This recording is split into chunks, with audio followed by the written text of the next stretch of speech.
शुरू करें? चलिए ठीक।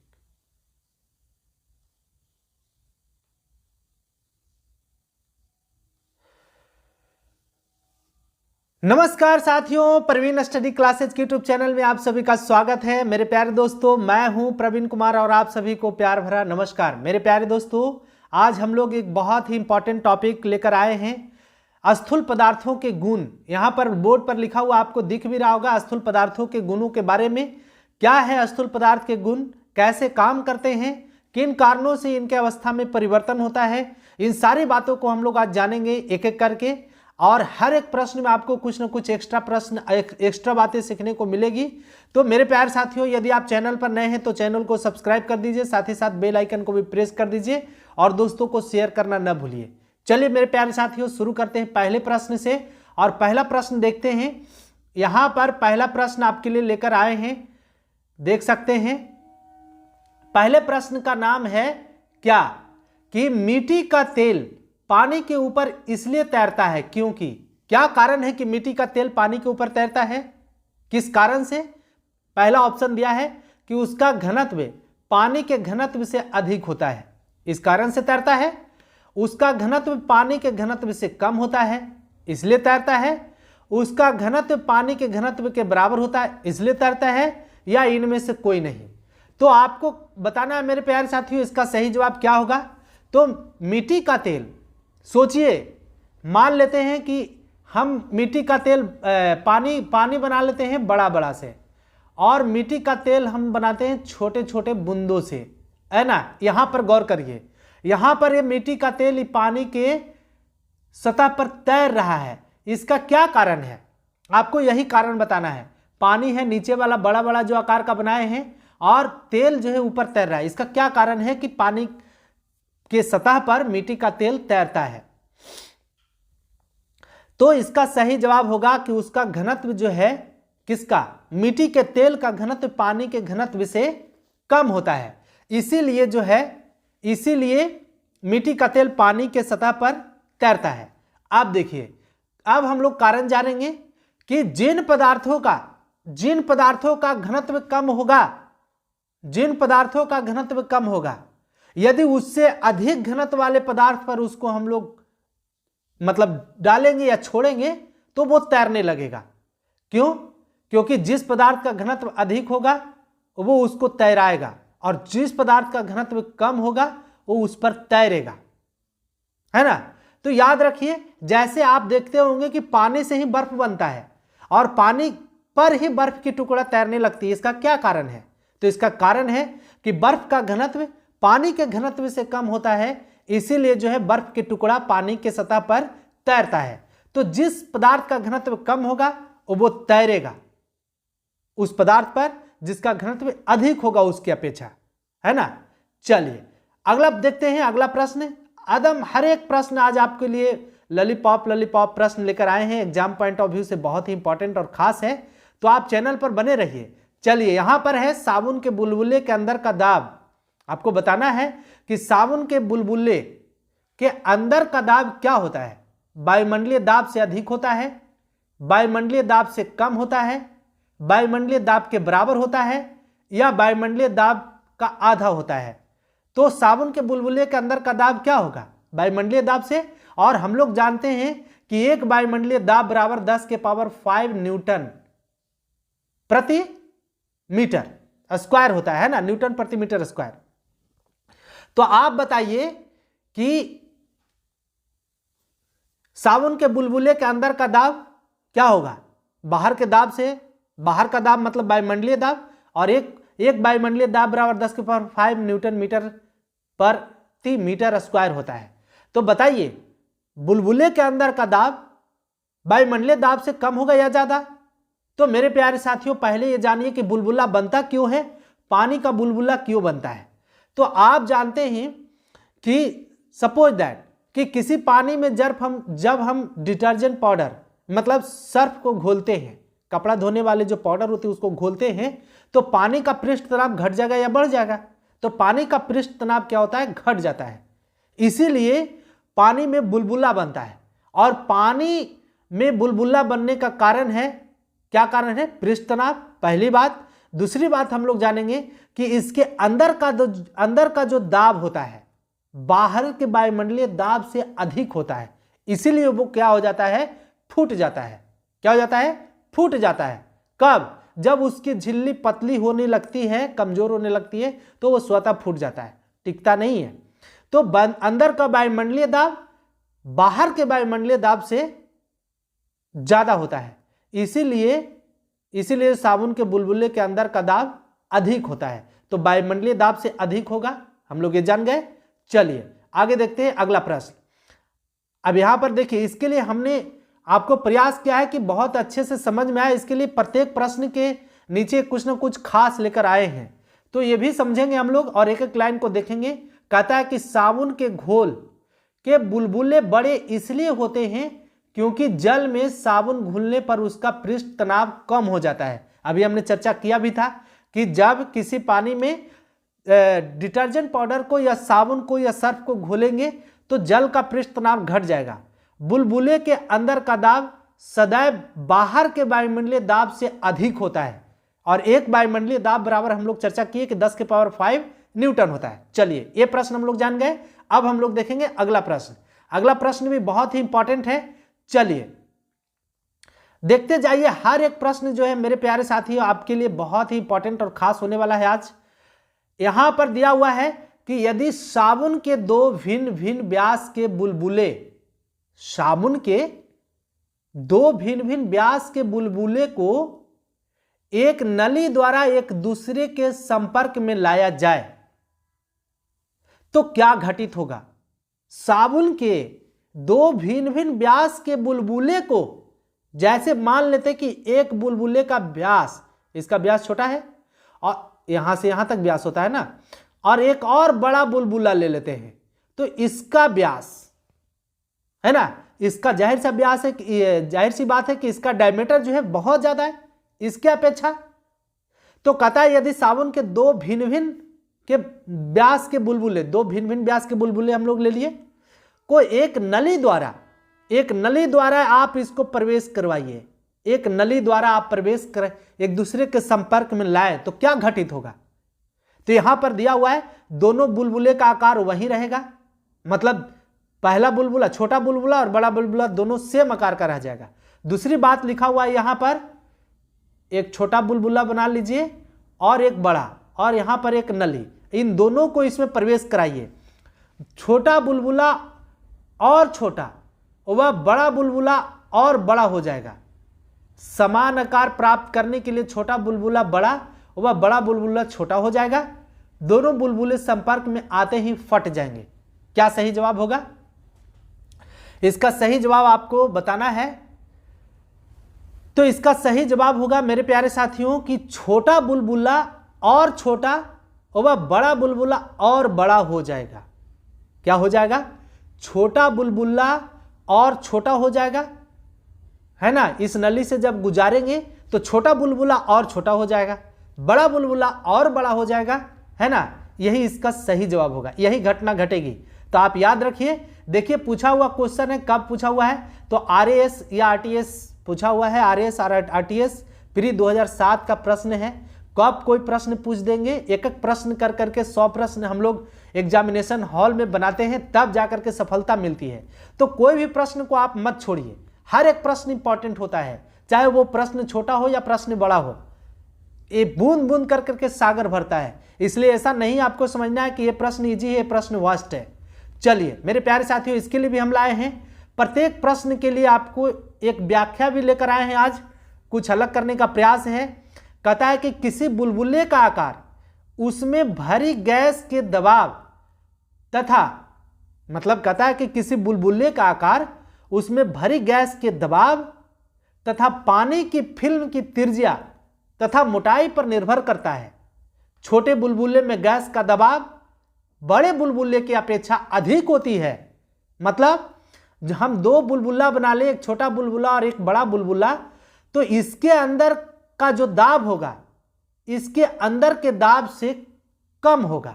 मतलब छोटे बुलबुले के अंदर वायु दाब सब ज्यादा होगा बड़े बुलबुले के वायु दाब से, है ना, बड़े बुलबुले के अंदर के वायु दाब से। याद रखिए। अतः नली में एक दूसरे के संपर्क में लाए जाने पर छोटा बुलबुला और छोटा हो जाएगा। छोटा बुलबुला और क्या हो जाएगा? छोटा हो जाएगा, जबकि बड़ा बुलबुला और बड़ा हो जाएगा। चलिए देख लिए हम लोग। अगला प्रश्न देखिए। हर एक प्रश्न आपको आज बहुत ही इंपॉर्टेंट और खास दिखेगा। ये भी सारे के सारे प्रश्न आपको पूछे हुए आईएएस प्री 2012 का प्रश्न है ना। आईएएस जो इंडिया का टॉप मोस्ट लेवल का एग्जाम होता है, उसमें प्रश्न पूछा हुआ है। चलिए देखते हैं क्या होगा इसका जवाब, क्या प्रश्न कहता है। चलिए पहला है कि निम्नलिखित कथनों पर विचार कीजिए। क्या विचार करना है? यहां पर यदि किसी तत्व की परिघटना नहीं होती तो क्या होता, मतलब कैपिलरिटी का घटना नहीं होता है ना, तो क्या होता? कैपिलरी का घटना नहीं होता, किसी तत्व की घटना नहीं होता तो क्या होता? क्या कारण है? क्या क्या कारण हो सकता था, मतलब इसका क्या प्रभाव हो सकता था जब किसी तत्व नहीं होता, कैपिलरिटी नहीं होता, तो इसका क्या क्या प्रभाव होता है, इसके बारे में हम लोग को जानकारी लेना है। पहला है, दिया हुआ है कि किरोसिन दीप का उपयोग मुश्किल हो जाता। हम लोग अपने घरों में, आज तो हम लोग इलेक्ट्रिक बल्ब जला रहे हैं, पहले हम लोग के घरों में किरोसिन तेल का दिया ही जलता था, लालटेन ही जलता था। फिर कहता है दूसरा कि कोई मृदु पेय का उपयोग करने के लिए अस्ट्रा का प्रयोग नहीं कर पाता। यहां पर सेंस हम समझाएंगे हर ऑप्शन का। स्याही शोक पत्र काम करने में विफल हो जाता। स्याही शोक पत्र जिसको कहते हैं कि पैड ले आइए, मुहर मारना है, तो स्याही उसी को कहते हैं स्याही शोक पत्र। फिर कहता बड़े पेड़ जिन्हें हम अपने चारों ओर देखते हैं पृथ्वी पर नहीं उगते। तो कौन सा कथन, सब कथन पर विचार करना है, कौन सा कथन सही है। 1 2 3, 1 3 4, 1 2 4 एवं 1 2 3 4, कौन सा ऑप्शन सही है। तो मेरे प्यारे साथियों यहां पर देखिए एक एक प्रश्न, एक एक ऑप्शन के बारे में हम लोग डिटेल से चर्चा करते हैं। कहता है किरोसिन दीप का उपयोग मुश्किल हो जाता। बिल्कुल सही बात है। जब कोई दिए में हम लोग उसकी बाती लगाते हैं तो किसी तत्व क्रिया के कारण ही तेल जो है ऊपर तक पहुंचता है। या मोमबत्ती को जब हम लोग जलाते हैं तो मोमबत्ती में जो धागे लगा होता है, जब मोमबत्ती पिघलती है तो किसी तत्व क्रिया के कारण ही मोमबत्ती ऊपरी सतह तक जाता है और वो जलता है। बिल्कुल सही घटना है। दूसरा कहता है कि कोई मृदु पेय का उपयोग करने के लिए अस्ट्रा का प्रयोग नहीं करता। अस्ट्रा का सेंस यहां है कि अस्ट्रा का मतलब हुआ कि जो आप डाव पीते हैं, नारियल का डाव गर्मी के दिनों में सबसे अधिक पिया जाता है। उसको तो आप कभी भी पी सकते हैं, एनी टाइम, अभी भी पी सकते हैं, लेकिन ज्यादा ठंड होता है तो कम बिकता है वो, क्योंकि ठंड में लोग पेय पदार्थ पीने से परहेज करते हैं। तो गर्मी के मौसम में काफी आपको वो राहत देता है। तो अस्ट्रा कहने का मतलब क्या हुआ कि जो पाइप लगाते हैं, प्लास्टिक की पाइप, पतली झिल्ली का जो पाइप लगा होता है, उसको लगाकर जो हम लोग चूसते हैं, जब उसके रस को, डाब के रस को, उसी को अस्ट्रा कहते हैं। ऐसे अस्ट्रा मीन्स खेल पुआल भी होता है, लेकिन यहां खेल पुआल का कोई सेंस नहीं है। तो कोई मृदु पेय पदार्थ का उपयोग करने के लिए अस्ट्रा का प्रयोग नहीं करता। ऐसा है क्या? अरे हम लोग जब पाइप लगा करके चूसते हैं डाब का पानी, तो हम अपनी मुंह का जो बाहरी बल है ना, मांसपेशीय क्रिया द्वारा उसको हम लोग ऐसे करके चूबते हैं। तो ऐसा नहीं है, ये कथन बिल्कुल गलत है। अस्ट्रा का प्रयोग क्यों नहीं करते?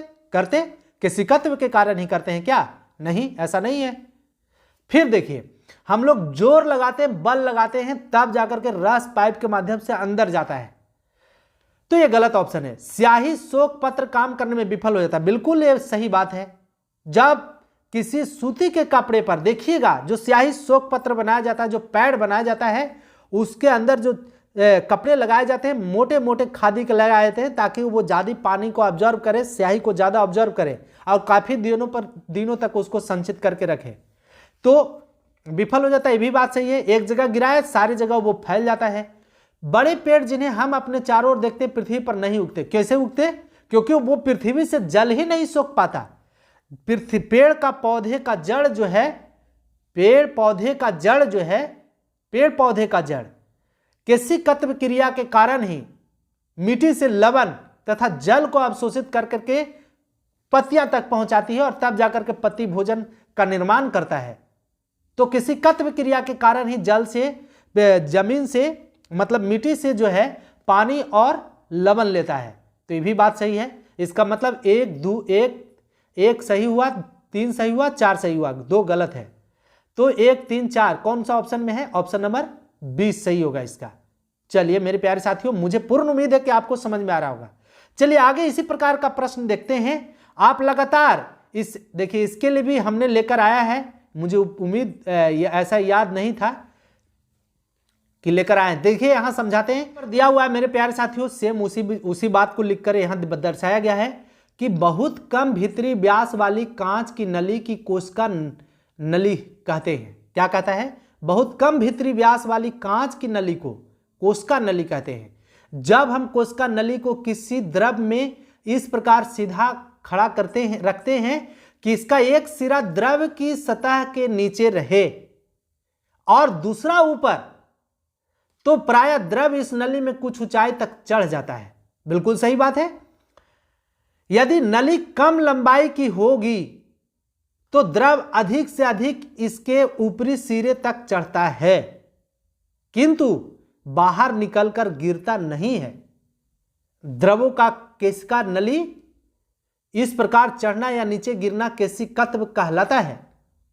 यह घटना द्रव एवं नली के कणों के बीच पारस्परिक आसंजक बल के कारण, 2 प्रकार के बल होते हैं, एडहेसिव फोर्स और कोहेसिव फोर्स, ससंजक बल और असंजक बल। तो आसंजक बल 2 असमान पदार्थ के अणुओं के बीच लगता है और ससंजक बल समान पदार्थ में ही होता है। जैसे ब्लैक बोर्ड पर हम लोग खल्ली को जब उगाते हैं या मार्कर को उगाते हैं तो वहां पर एडहेसिव फोर्स कार्य करता है, असंजक बल कार्य करता है, क्योंकि वहां पर दो भिन्न पदार्थ मिल रहे हैं आपस में। तो कहता है यह घटना द्रव एवं नली के कणों के परस्पर आसंजन बल के कारण होती है। प्रकृति केशिका क्रिया का बहुत बढ़िया उपयोग करती है। प्रकृति जो है केशिका क्रिया का बहुत बढ़िया उपयोग करती है। पेड़ पौधे की जड़ों की बारीकी शाखाएं कोशिका नलियों की भांति कार्य करके धरती से पानी एवं उसमें घुले पोषक तत्व को ग्रहण करती है। अभी हमने आपको बताया भी था। कोशिका क्रिया के फलस्वरूप ही लालटेन की बत्ती तेल को ऊपर पहुंचाती है। यह भी एक अच्छा उदाहरण है केशिकत्व का। ब्लॉटिंग पेपर स्याही सोखता है और तौलिया हमारे शरीर का पानी, तौली भी हमारे शरीर का पानी सोखता है केशिकत्व क्रिया के कारण ही। कोशिका क्रिया में द्रव बिना किसी बाह्य बल की मदद से गुरुत्वाकर्षण विपरीत दिशा में संकीर्ण नली में चढ़ता है। जाने दीजिए यार, चिल्ला रहा है, बहुत ट्रेन चिल्ला रहा है आज। चलिए, और तौलिया हमारे शरीर का पानी सोखता है। फिर आगे कहता है कि कोशिका क्रिया में द्रव बिना किसी बाह्य बल की मदद के गुरुत्वाकर्षण से विपरीत दिशा में संकीर्ण नली में चढ़ता है, जबकि स्ट्रा द्वारा मृदु पेय का उपयोग करने में मुख द्वारा सहायक बल आरोपित किया जाता है। मतलब हम अपने मुख द्वारा कोई बल आरोपित करते हैं तब जाकर के हम लोग जो है डाब को पीते हैं।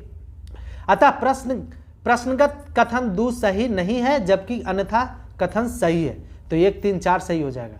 चलिए अगला प्रश्न देखते हैं हम लोग।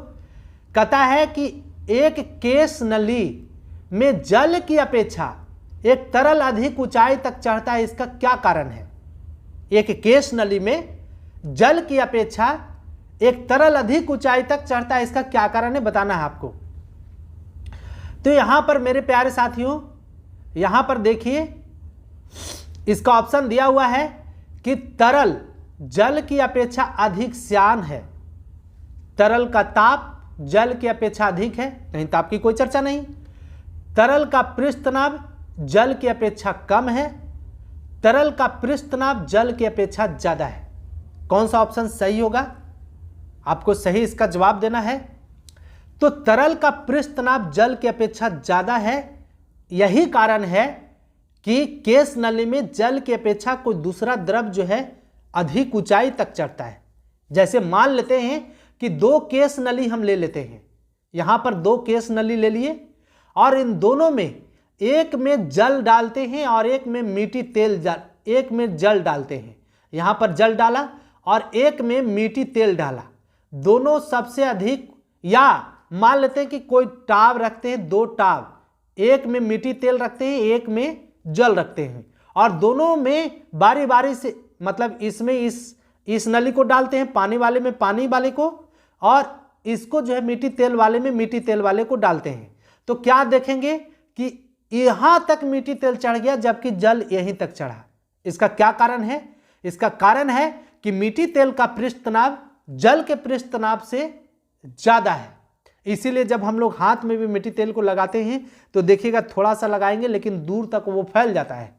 या हम लोग पृष्ठ तनाव अधिक होने के कारण ही कोई भी भोजन जब खाते हैं तो स्वादिष्ट लगता है, गर्म भोजन खाते हैं तब, लेकिन वही ठंडा भोजन खाइए तो थोड़ा सा कम स्वादिष्ट लगता है। इसका कारण क्या है? क्योंकि वो उसका पृष्ठ तनाव जो है कम है, और पृष्ठ तनाव कम होने के कारण जीभ पर पूरा फैलता नहीं है, लेकिन गर्म भोजन का पृष्ठ तनाव ज्यादा है, इसलिए वो हमारे जीभ के अधिकतम सतह पर फैल जाता है, इसलिए हम लोग को ज्यादा स्वाद मिलता है कि नहीं।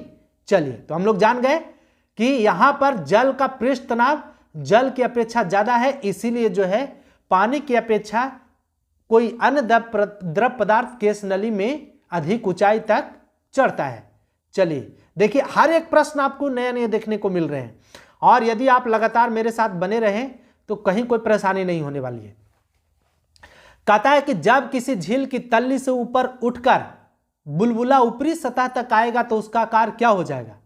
आप अनुभव करिए, जब आप कहीं तालाब के किनारे या बारिश के टाइम में इस तरह की घटना देखोगे। देखिए, IAS प्री 1996 में पूछा हुआ क्वेश्चन है। कहता है कि जब किसी झील की तल्ली से उठकर वायु बुलबुला ऊपरी सतह तक आएगा तो उसका आकार क्या होगा? तो क्या हो जाएगा? तो उसका आकार बढ़ जाता है। उसका आकार क्या हो जाएगा? बढ़ जाएगा।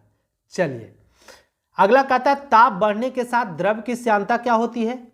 द्रव की श्यानता कहने का मतलब विस्कोसिटी। ताप बढ़ने के साथ द्रव की श्यानता क्या होगी? घटती है, बढ़ती है, अपरिवर्तित रहती है, द्रव की प्रकृति के अनुसार बढ़ या घट सकती है। क्या होगा? तो मेरे प्यारे साथियों, आप याद रखिए कि जब ताप बढ़ाएंगे तो द्रव पदार्थ का श्यानता घटता है। 3 पदार्थ हम ले लेते हैं। पहला ले लेते हैं द्रव, दूसरा ले लेते हैं गैस, और तीसरा ले लेते हैं ठोस। 3 पदार्थ ले लिए, द्रव, गैस और ठोस। सबसे अधिक श्यानता किस में होगी? द्रव में, गैस में या ठोस में? तो ठोस में कभी श्यानता होती ही नहीं है। क्या श्यानता होगी? कभी ठोस पदार्थ को कहीं रख दिए तो तैर कर देखें दूसरी जगह चल जाए, ऐसा नहीं होता है। द्रव में श्यानता होती है, गैस में भी श्यानता होती है, लेकिन द्रव की अपेक्षा गैस में सबसे अधिक श्यानता होती है।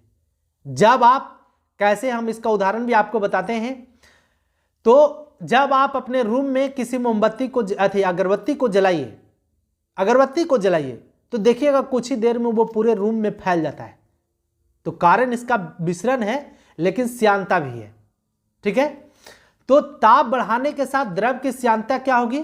घट जाएगी, और गैस की श्यानता क्या हो जाती है? ताप बढ़ाने पर बढ़ जाती है। याद रखिएगा कि द्रव की श्यानता ताप बढ़ाने पर घट जाती है, लेकिन गैस की श्यानता ताप बढ़ाने पर बढ़ जाती है। क्या होती है? बढ़ जाती है। चलिए आगे देखते हैं। तो ताप बढ़ाने के साथ द्रव की श्यानता बढ़ती है। द्रव की श्यानता क्या होगी? घटती है, सॉरी बढ़ती नहीं, गैस की बढ़ती है। याद रखिएगा। और भी जानिए कि जो पदार्थ जितना अधिक गाढ़ा होगा उतना ही उसकी श्यानता ज्यादा होगी, लेकिन जो पदार्थ जितना पतला होगा उसकी श्यानता उतनी ही कम होगी। ये भी याद रखिएगा। चलिए आगे बढ़ते हैं। यहां पर दिया हुआ भी है कि द्रव का वह गुण जिसके कारण द्रव अपनी भिन्न भिन्न परतों में होने वाली सापेक्ष गति का विरोध करता है, श्यानता कहलाती है। द्रवों की श्यानता ताप बढ़ने पर घट जाती है। अभी हमने चर्चा भी किया। यही कारण है कि जून माह में सिरा जनवरी माह की तुलना में कम श्यान होता है। जो पदार्थ जितना अधिक गाढ़ा होगा उसकी श्यानता उतनी अधिक गाढ़ी होगी। मतलब सिरा का श्यानता जाड़े के दिनों में ज्यादा, गर्मी के दिनों में कम। ठीक है, चलिए समझ गए होंगे। आगे बढ़े मेरे प्यारे साथियों, आगे बढ़ते हैं। अगला है कि सबसे ज्यादा श्यानता होती है, किसकी होती है? कई बार देखिए 66वीं बीपीएससी प्री 2020 में पूछा हुआ क्वेश्चन है कि सबसे ज्यादा श्यानता किसमें होती है, जल में, वायु में, खून में या शहद में। तो सबसे ज्यादा श्यानता जो होती है शहद और ग्लिसरीन में होती है, उसके बाद खून में होती है। हम इसके लिए आपको क्रम भी लेकर आए हैं। तो सबसे यहां पर सबसे ज्यादा इसका सही जवाब क्या हो गया, श्यानता शहद होगा। शहद की श्यानता सबसे अधिक होती है। इसके लिए क्रम भी लेकर आए हैं आपके लिए। देखिए कि अभी हमने बताया कि जो द्रव जितना अधिक गाढ़े होते हैं वे उतना ही अधिक श्यान होते हैं। शहद और ग्लिसरीन की श्यानता पानी की तुलना में अधिक होती है। श्यानता का क्रम है कि सबसे ज्यादा श्यानता शहद का होता है, उसके बाद खून का होता है, तब जल का होता है, तब वायु का होता है। तो सबसे अधिक श्यानता किसका, शहद का। क्यों, क्योंकि शहद ज्यादा गाढ़ा है। तो जो पदार्थ जितना अधिक गाढ़ा होगा उसकी श्यानता उतनी अधिक होगी, और जो पदार्थ जितना कम गाढ़ा होगा उसकी श्यानता उतनी कम होगी। चलिए ये भी समझ गए हम लोग। आगे बढ़ते हैं। अगला कहता है बहुत ही इंपॉर्टेंट प्यारा और न्यारा क्वेश्चन। मेरे प्यारे साथियों, यदि आपको समझ में आ रहा हो और यदि आप चैनल पर नए हैं तो चैनल को जरूर सब्सक्राइब कर दीजिए, साथ ही साथ शेयर करना ना भूलिए। चलिए कहता है बैरोमीटर का पठन अचानक गिरावट हो जाने से निम्नलिखित में से कौन सी मौसम दशा इंगित होती है। कौन सी मौसम दशा इंगित होगी? तो मेरे प्यारे साथियों, तूफानी मौसम होगा, प्रशांत मौसम होगा, शीत एवं शुष्क मौसम या उष्ण उज्ज्वल मौसम। तो ये तो ऑप्शन से ही छट जाएगा। आईएएस प्री 2001 और यूपी पीसीएस प्री 1996 का क्वेश्चन है कि बैरोमीटर पठन में अचानक गिरावट हो जाने से क्या होगा कि अचानक गिर गया वो। तो अचानक गिरावट से आंधी एवं तूफान आने का सूचना मिलती है। जब बैरोमीटर का पाठ्यांक एकाएक अचानक गिर जाए तो समझ जाइए कि आंधी या तूफान आने वाली है। जब बैरोमीटर का पाठ्यांक धीरे धीरे नीचे की ओर गिरे, धीरे धीरे, तो समझिए कि बारिश होने वाली है। और जब बैरोमीटर का पाठ्यांक मतलब पारा जो है धीरे धीरे ऊपर की ओर बढ़े, धीरे धीरे, तो समझिए कि आसमान साफ होने वाला है। तो जब बैरोमीटर का पाठ्यांक अचानक गिर जाए तो आंधी तूफान, जब धीरे धीरे गिरे तो बारिश, और जब धीरे धीरे ऊपर की ओर उठे तो समझिए कि क्या होगा, आसमान साफ होगा। चलिए समझ गए हम लोग। आगे बढ़ते हैं। अगला है, देखिए बहुत ही इंपॉर्टेंट और खास, इससे हम रिलेटिव बहुत सारी बातें आज हम लोग करेंगे। कहता है क्या है इंपॉर्टेंट, आपको आज तक परेशान किया होगा लेकिन आज के बाद परेशानी होने वाली नहीं है। कहता है कि कड़े जाड़े मतलब कड़क ठंडक पड़ रहा है, कड़े जाड़े में झील की सतह हिमशितित हो जाती है। बिल्कुल, जब ठंड ज्यादा पड़ती है तो झील की ऊपरी सतह जम जाती है, किंतु उसके तल में जल द्रव अवस्था में बना रहता है। यह किस कारण से होता है? तो किस कारण से होता है? ऑप्शन दिया हुआ है कि बर्फ ऊष्मा की कुचालक है। ऐसा है क्या? नहीं। यदि बर्फ ऊष्मा का कुचालक होता तो बर्फ पिघलता ही नहीं। दूसरा है, झील की सतह और वायु का तापमान एक सा होने का कारण ऊष्मा की कोई हानि नहीं होती। ऐसा भी नहीं है, ऊष्मा की जरूर हानि होती है, और यदि ऊष्मा की हानि नहीं होती तो झील का पानी ठंडा नहीं होता। फिर कहता है जल की सघनता 4 डिग्री सेंटीग्रेड पर अधिकतम होती है। हाँ, ये बिल्कुल सही है कि जल की सघनता मतलब घनत्व 4 डिग्री सेंटीग्रेड पर अधिक होता है। चलिए, तो कैसे आप बताइए कि घनत्व को इंग्लिश में कहते हैं डेंसिटी, और डेंसिटी को हम लोग डी से डिनोट करते हैं। तो डी बराबर होता है क्या?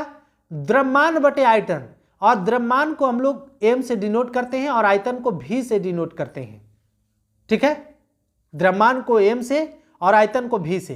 तो आप बताइए जब इसका आयतन घटेगा तो द्रव्यमान, तो आयतन घटेगा तो घनत्व घटेगा या बढ़ेगा? मतलब जब भी घटेगा तो घनत्व घटेगा या बढ़ेगा? तो आयतन घटने पर घनत्व बढ़ता है। कैसे? जैसे मान लेते हैं कि यहां 1/4 है, मतलब अभी हम 1 में 4 से भाग दे रहे हैं, और तो इसका मान आया कितना? 0.25 आया। आया कि नहीं। और जब हम इसी को 1/3 से भाग दें, 1 में 3 से, तो इसका मान आ जाएगा कितना, 0.33 ऐसे आते जाएगा, आ जाएगा ना। तो ये बड़ा हुआ, तो मतलब आयतन घटेगा तो घनत्व बढ़ेगा, और आयतन बढ़ेगा तो घनत्व घटेगा, जाहिर सी बात है। तो इसीलिए यही कारण है। अभी और इस पर हम लोग चर्चा करेंगे अगले प्रश्न में, क्या क्या चर्चा करेंगे देखिए अगले प्रश्न में क्या होता है। तो कड़े जाड़े में, मतलब जब कड़क ठंड पड़ रही है तो झील की सतह हिमस्थित हो जाती है, किंतु उसके तल में जल द्रव अवस्था में बना रहता है। या किसके कारण होता है, तो जल की सघनता, मतलब जल का घनत्व 4 डिग्री सेंटीग्रेड पर अधिकतम होता है। ठीक है, चलिए, तो हम लोग ये भी बात समझ गए। एक बात याद रखिए, हम एक बात आपको अदम ग्राफ के माध्यम से समझाना चाहते हैं। आयतन और घनत्व में आपको ज्यादा कंफ्यूजन नहीं होनी चाहिए। कैसे, तो एक हम ग्राफ बनाते हैं। यहां पर देख लीजिए, ये पड़ी लाइन, ये पड़ी लाइन, ये खड़ी लाइन, ठीक है। अब हम यहां से ऐसे ग्राफ बनाते हैं, बना लिए। ये आयतन के लिए हम कर रहे हैं, आयतन, और हम इसको कई टेम्परेट जोन में बांट देते हैं। यहां हो गया, यहां ले लेते हैं 0, यहां 0, 1, 2, 3, 4, 5, और भी इसको बड़ा थोड़ा सा करते हैं, 6, 7, 8। आप बताइए 0 डिग्री सेल्सियस टेम्परेचर है, 1 डिग्री सेल्सियस टेम्परेचर है, 2 डिग्री सेल्सियस है, 3 डिग्री सेल्सियस, 4 है, इसी प्रकार से क्रम आगे तक है, 6 तक है, 4, 5, 6, 7, 8, 8 तक है, बढ़ते गया। मतलब ये 5 हो गया, ये 6 हो गया, 7 हो गया, 8 हो गया। आप बताइए, ये हम आयतन के लिए लिए हैं। अब यहां से हम इस ग्राफ को मिलाते हैं, 0 वाले को, यहां से इसको मिलाते हैं, यहां से इसको मिलाते हैं, यहां से देख लीजिए इसको मिला दिए, 4 डिग्री वाले को यहां मिला दिए, फिर इससे थोड़ा सा बढ़ गया ये, फिर इससे थोड़ा सा बड़ा ये हो गया, इससे थोड़ा सा बड़ा ये हो गया, और ऐसे जाइए तो इससे बड़ा ये हो गया।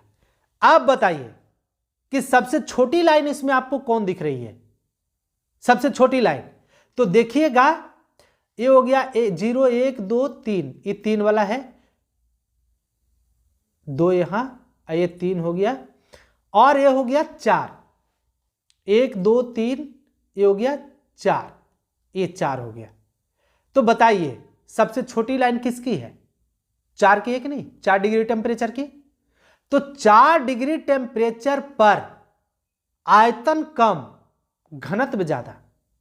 कैसे, आयतन, ये आयतन का ग्राफ हुआ। यदि घनत्व की बात करें, ये घनत्व का बात यदि करें, तो देखिए हम इसके लिए ऐसे ग्राफ बनाते हैं। यहां से एक खड़ी लाइन, यहां से पड़ी लाइन ले लेते हैं, इसको यहां से ऐसे करके मिलाइए, ये पूरा एक ही है। यहां पर हम ले लेते हैं 0, यहां पर ले लेते हैं 1, 2, मिटा लें,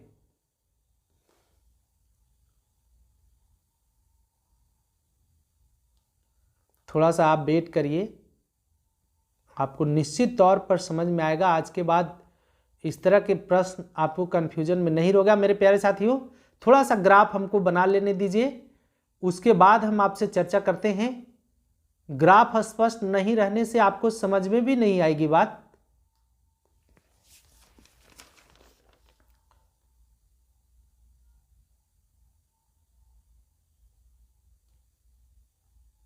चलिए, ये हो गया घनत्व वाला ग्राफ है, याद रखिएगा, और ये हो गया आयतन वाला। हम यहां से ये 0 हो गया, 0 डिग्री टेम्परेचर, 1 डिग्री टेम्परेचर, ये 1 हो गया, 2 डिग्री, 3 डिग्री, ये हो जाएगी 4 डिग्री, 5 बढ़ते गया, 6, 7। तो ये आयतन है। तो 4 डिग्री सेंटीग्रेड पर जल का आयतन न्यूनतम होता है। देखिए ये लाइन जो आपको दिखेगी 4 डिग्री सेंटीग्रेड पर सबसे छोटा दिखेगा, लेकिन जब 4 डिग्री से हम लोग 0 डिग्री की ओर बढ़ेंगे तो आयतन बढ़ते जाता है। 4 डिग्री से 0 डिग्री की ओर बढ़ेंगे तो आयतन बढ़ेगा, क्योंकि देखिए रेखा बढ़ रही है। 4 डिग्री से हम आगे की ओर बढ़ेंगे 8 डिग्री की ओर, तो भी इसका आयतन क्या होगा, बढ़ेगा। तो जब जल को 4 डिग्री सेंटीग्रेड से 0 करेंगे तो आयतन क्या हो जाएगा, बढ़ जाएगा। और 0 डिग्री से 4 डिग्री करेंगे तो पहले घटेगा, पहले घटा आयतन, देखिए घटते जा रहा है और 4 पर छोटा हो गया सबसे, और फिर यहां के बाद बढ़ेगा। चूंकि रेखा बड़ी हो रही है तो समझ में आपको आ गया होगा कि जब हम लोग 0 से 4 डिग्री टेम्परेचर करेंगे तो उसका आयतन पहले बढ़ेगा, पहले घटेगा, सॉरी उसका आयतन पहले घटेगा चूंकि रेखा छोटी होती जा रही है। लेकिन जब 4 से फिर बड़ा करेंगे, आगे की ओर जाएंगे, तो आयतन क्या होगा, बढ़ेगा। लेकिन 4 डिग्री पर जल का आयतन न्यूनतम होता है। सिमिलरली उसी प्रकार से हम ले लेते हैं 0, फिर ले लेते हैं 1, फिर ले लेते हैं 2, है ना, फिर ले लेते हैं 3, ये मान लीजिए ये हो गया 3, ये हो गया 4, 5, 6, 7, 8। ठीक है, ये हम लोग को समझ में, आपको भी समझ में आ रहा होगा। तो आप बताइए कि सबसे लंबी रेखा इसमें कौन है, 1 2 3 4, सबसे लंबी रेखा या 4, ये वाला दिख रहा है सबसे लंबी रेखा। तो 4 डिग्री सेंटीग्रेड पर घनत्व अधिकतम, लेकिन चूंकि रेखा की लंबाई ज्यादा है, बड़ा है इन सभी रेखाओं की अपेक्षा, लेकिन 4 से जब छोटा करेंगे, 4 से इधर की ओर जाएंगे 0 की ओर, तो घनत्व घट जाएगा, आयतन बढ़ेगा। यहां आयतन बढ़ रहा है लेकिन घनत्व घट रहा होगा। तो मेरे प्यारे साथियों, मुझे उम्मीद है कि आपको कोई कंफ्यूजन नहीं होगा कि जब 0 से 4 करेंगे, है ना, या आपको 0 से 10 डिग्री तक आपको टेम्परेचर ले जाना है किसी जल का, तो आयतन क्या होगा, पहले घटेगा और फिर उसके बाद बढ़ेगा। फिर उसी प्रकार से जब हम लोग 4 से 0 ले जाएंगे, किसी पदार्थ का घनत्व करेंगे, तो 4 से 0 डिग्री की ओर बढ़ेंगे तो उसका घनत्व घटेगा लेकिन आयतन बढ़ेगा। ठीक है, मतलब आयतन के बढ़ने पर घनत्व घटता है और आयतन के घटने पर घनत्व बढ़ता है, वाइस वर्सा है, याद रखिएगा। चलिए अगला प्रश्न देखते हैं हम लोग। कहता है कि वस्तु की मात्रा बदलने पर अपरिवर्तित रहता है। वस्तु की मात्रा बदलने पर क्या अपरिवर्तित रहेगा, आयतन, भार, द्रव्यमान या घनत्व। यूपीपीसीएस प्री 1992 का प्रश्न है। तो बताइए कि जब वस्तु की मात्रा बदलने पर, हम लोग जानते हैं कि D बराबर होता है m/v, हम लोग ये बात जानते हैं, जहां m जो है पदार्थ की मात्रा को, मतलब द्रव्यमान को दर्शा रहा है, और v वस्तु के आयतन को दर्शा रहा है। तो बताइए कि जब हम इसको चेंज कर दें, मतलब थोड़ा बहुत आगे पीछे कर दें, तो वस्तु की मात्रा बदलने पर अपरिवर्तित रहेगा। कौन अपरिवर्तित रहता है, तो याद रखिएगा घनत्व अपरिवर्तित रहता है। घनत्व क्या रहेगा, अपरिवर्तित। ठीक है, वस्तु की मात्रा बदलेंगे तो घनत्व नहीं बदलेगा, जबकि उसका सब आयतन वगैरह सब बदल जाएगा। चलिए ये भी समझ गए हम लोग। अगला प्रश्न देखते हैं। कहता है पानी का अपेक्षित घनत्व सर्वाधिक निम्नलिखित ताप पर होता है। अभी हम लोग देखें कि पानी का अपेक्षित घनत्व जो होता है, रिलेटिव डेंसिटी जो होता है, 4 डिग्री सेंटीग्रेड पर अधिकतम होता है। ठीक है, चलिए आगे देखते हैं। यहां पर अब जल का अधिकतम घनत्व होता है, जल का अधिकतम घनत्व कितना पर होगा, 373 केल्विन पर, 277 केल्विन पर, 273 केल्विन पर या 269 केल्विन पर। बताइए क्या होगा, जल का घनत्व जो है किस पर अधिक होगा, तो 277 केल्विन पर जल का घनत्व क्या होगा? अधिकतम होगा। कैसे? 1 मिनट रुक जाइए। कि हम लोग जानते हैं कि सेल्सियस से केल्विन में परिवर्तन करने पर, सेल्सियस से केल्विन में परिवर्तन करने पर जो होता है फॉर्मूला, मतलब C बराबर क्या होता है? यहां पर C बराबर होता है K बराबर C प्लस 273 ये होता है। आप बताइए सेंटीग्रेड पर जल का तापमान कितना होता है? जल का घनत्व कितना डिग्री सेंटीग्रेड पर जल का घनत्व अधिकतम होता है? तो 4 डिग्री सेंटीग्रेड पर, 4 डिग्री सेल्सियस पर जल का घनत्व अधिक होगा। इसका मतलब यदि यहां हम वैल्यू 4 पुट कर दें तो 4 प्लस 273 करेंगे तो कितना हो जाएगा? 277। इसका मतलब है कि 277 केल्विन पर जो है जल का घनत्व अधिकतम होता है। ये भी याद रखिए। क्यों? क्योंकि 4 डिग्री सेल्सियस पर जल का घनत्व अधिकतम होता है, ये हम लोग अभी पढ़े हैं। और 4 डिग्री सेल्सियस पर जल का आयतन न्यूनतम होता है, ये भी हम लोग पढ़े हैं। मतलब जब आयतन बढ़ेगा तो घनत्व घटेगा और आयतन घटेगा तो घनत्व बढ़ेगा। चलिए आगे बात करते हैं। अगला है कि दिया हुआ है प्रश्न, थोड़ा और छोटा करें, अब सही हो गया। लिखा है कि लोहे का एक गोला पारद पर तैरता है, पारद मतलब पारा, किंतु पानी में डूब जाता है, क्या कारण है? आपको बताना है। लोहे का आपेक्षिक घनत्व पारद के आपेक्षिक घनत्व से अधिक है। अब यहां पर कूट दिया हुआ है, ए और आर दोनों सही है, आर और ए सही है, आर ए का सही स्पष्टीकरण है। ए और आर दोनों सही है और आर ए का सही स्पष्टीकरण नहीं है। ए सही है परंतु आर गलत है, ए गलत है परंतु आर सही है। अब कौन सही है कौन गलत है ये आपको जवाब देना है। लोहे का एक गोला जो है पारा पर तैरेगा या डूब जाएगा? तो हमने आपको अभी पहले बताया कि जिस पदार्थ का घनत्व ज्यादा होगा उस पर कम घनत्व वाले पदार्थ तैरेंगे। तो लोहे का गोला पारद पर तैरता है, इसका मतलब पारा का घनत्व ज्यादा हो गया, पारा का घनत्व ज्यादा हो गया किसके अपेक्षा? लोहे के घनत्व की अपेक्षा। तब न लोहे का टुकड़ा जो है पारद पर तैर रहा है। तो पारा का घनत्व अधिक, लोहे का घनत्व कम।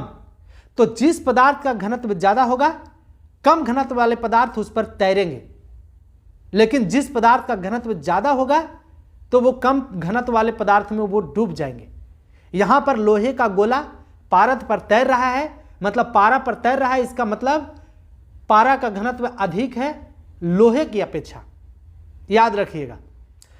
आप देखे होंगे कि बर्फ का टुकड़ा पानी पर तैरता है, इसका कारण क्या है? क्योंकि पानी का घनत्व जो है बर्फ से ज्यादा है, इसीलिए बर्फ का टुकड़ा पानी पर तैरता है। लोहे का आपेक्षिक घनत्व पारा के आपेक्षिक घनत्व से अधिक है? नहीं, ऐसा नहीं है। इसका मतलब कौन सही हो जाएगा? ए सही है परंतु आर गलत है। तो ऑप्शन नंबर सी इसका सही जवाब होगा। चलिए, तो हम लोग समझ गए कि जिस पदार्थ का घनत्व ज्यादा होगा उस पर कम घनत्व वाले पदार्थ क्या होंगे? तैरेंगे। सबसे अच्छा उदाहरण बर्फ और पानी का हम लोग लिए भी। यहां पर दिया हुआ है कि लोहे का गोला, क्या दिया हुआ है कि लोहे का गोला पारा पर तैरता है किंतु पानी में डूब जाता है। इसका कारण है यह है कि पारा का आपेक्षिक घनत्व लोहे के आपेक्षिक घनत्व से अधिक होता है, जबकि पानी का लोहे से कम होता है। अतः कथन ए सही है जबकि आर गलत है। हमने बताया भी आपको, ऑप्शन नंबर सी सही होगा। आगे बढ़ते हैं। कहता है बादलों के वायुमंडल में तैरने का क्या कारण है? बादलों के वायुमंडल में तैरने का क्या कारण है? उनका कम है तापमान, वेग, घनत्व, दाब, क्या है? बताइए। तो इसका सही जवाब क्या होगा? बादलों के वायुमंडल में तैरने का कारण है कि उसका घनत्व जो है कम है। मतलब बादल का घनत्व कम होने के कारण वायुमंडल में वो क्या करता है, तैरता है। हम लोग जानते हैं कि गर्मी के दिनों में वायुमंडल में उपस्थित जल वाष्प गर्मी पाकर गर्म होती है। गर्मी पाकर क्या होती है, गर्म होती है, जिससे जल वाष्प का घनत्व घटता है। घनत्व घटने के कारण जल वाष्प हल्की होकर ऊपर उठती है। वायुमंडल के ऊपरी भाग में दाब एवं ताप कम होने के कारण यह जल वाष्प फैलती है और पानी की छोटी छोटी बूंदों में परिवर्तित होकर तैरती रहती है। इसी को बादल कहते हैं। मतलब जब ठंडा होकर, गर्म होकर के गर्मी के दिनों में उसमें से नमी की मात्रा कमेगी तो वो वायुमंडल में जाएगा, और वायुमंडल में तापमान और दाब दोनों कम है, तो तापमान और दाब कम होने के कारण वो छोटे छोटे बूंदों में बढ़ जाएंगे पृष्ठ तनाव के कारण, और वही बादल जो है वायुमंडल में तैरते रहता है। जब टेम्परेचर हाई होता है तो वही पिघल करके पृथ्वी पर बारिश कराता है। तो समझ गए होंगे हम लोग कि बादलों के वायुमंडल में तैरने का कारण क्या है, तो उनका घनत्व कम होता है। चलिए आगे बढ़ते हैं। अगला प्रश्न कि निम्नलिखित में से कौन सा तत्व सबसे पहले कृत्रिम रूप से उत्पादित किया गया था। हम लोग जानते हैं कि प्रयोगशाला में बनाया जाने वाला सबसे पहला यौगिक कौन है, तो यूरिया, जिसका अनुसूत्र होता है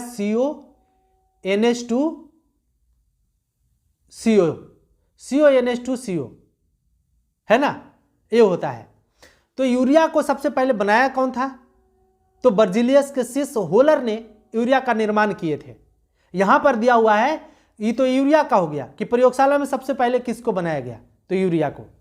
निम्नलिखित में से कौन सा तत्व सबसे पहले कृत्रिम रूप से उत्पादित किया गया था, तो कौन सा तत्व कृत्रिम रूप से उत्पादित किया गया था, तो ये है टेक्नीशियम। और टेक्नीशियम का परमाणु क्रमांक जो होता है 43 होता है। सबसे पहले यही जो है कृत्रिम रूप से उत्पादित किया गया है, बाकी सारे के सारे प्राकृतिक रूप से है। टेक्नीशियम से पहले कोई भी कृत्रिम तत्व नहीं बनाया गया। इसकी परमाणु संख्या टेक्नीशियम की परमाणु संख्या 43 होती है, और इसका खोज जो है 1937 ईस्वी में सबसे पहले हुई थी टेक्नीशियम की, कृत्रिम रूप से। तो याद रखिएगा कि कौन सा तत्व सबसे पहले कृत्रिम रूप से उत्पादित किया गया था, तो टेक्नीशियम। आगे बढ़ते हैं। झारखंड PCS 2013 का प्रश्न है, कहता है कि निम्नलिखित में से कौन सा तत्व सबसे पहले ये तो हम लोग देख लिए।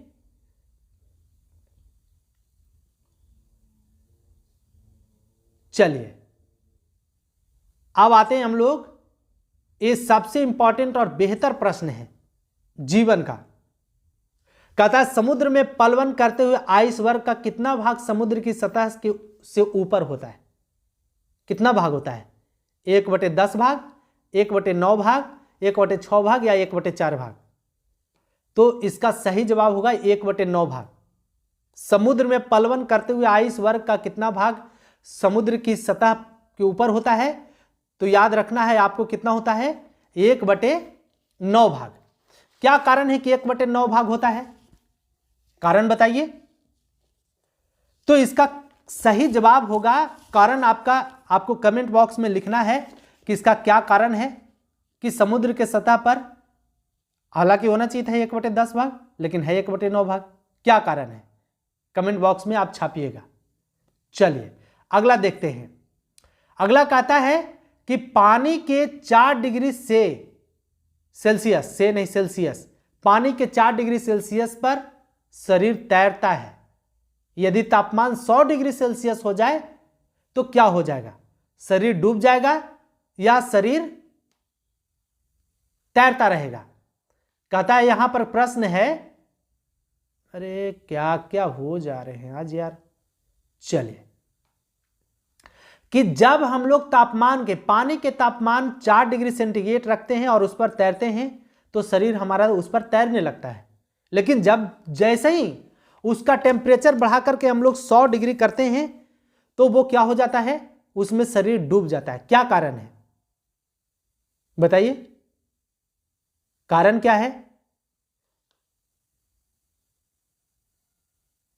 इसका सही जवाब हो जाएगा शरीर डूब जाएगा। इसका कारण क्या है? तो मेरे प्यारे साथियों, द्रवों को गर्म करने पर उसके आयतन में वृद्धि होती है, हम लोग जानते हैं। द्रवों को गर्म करने पर उसके आयतन में वृद्धि, लेकिन घनत्व में क्या होता है? कमी होता है। लेकिन जब हमने अभी आपको चर्चा करके बताया कि 4 डिग्री सेल्सियस पर द्रव का घनत्व क्या होता है? मैक्सिमम होता है। जब उसको हम लोग 100 डिग्री सेल्सियस करेंगे तो उसका आयतन बढ़ जाएगा, लेकिन घनत्व क्या हो जाएगा? घट जाएगा। इसीलिए शरीर जो है पानी में डूब जाएगा 100 डिग्री टेम्परेचर पर। इसके लिए हमने डिटेल से आपके लिए लाया भी है। यहां पर दिया हुआ है कि द्रवों को गर्म करने पर उसके आयतन में वृद्धि होती है, अभी हमने बोला भी, परंतु घनत्व में कमी होती है। 4 डिग्री सेंटीग्रेड पर शरीर पानी में तैरता है, क्योंकि शरीर का घनत्व 4 डिग्री सेंटीग्रेड से जल के घनत्व से कम है। जब तापमान 100 डिग्री सेंटीग्रेड हो जाएगा तो पानी का घनत्व शरीर की अपेक्षा कम हो जाएगा और शरीर डूब जाएगा। तो मेरे प्यारे साथियों, ये तो थे आज के साइंस के मोस्ट इंपॉर्टेंट कलेक्शन। आपको कैसा लगा कमेंट बॉक्स में जरूर लिखिए। हर एक प्रश्न आपके लिए इंपॉर्टेंट रहा होगा, मुझे ऐसा पूर्ण उम्मीद है। और यदि आप चैनल पर नए हैं तो चैनल को जरूर सब्सक्राइब कर दीजिए। कोई मेहनत नहीं लगता है मेरे प्यारे साथियों, कोई पैसा नहीं लगता, फ्री का आपको सब्सक्राइब बटन दबा देना है, तो इतना जरूर आप कीजिए। चलिए आज के लिए इतने ही, तब तक के लिए आप सभी को एक बार फिर से प्यार भरा नमस्कार, धन्यवाद।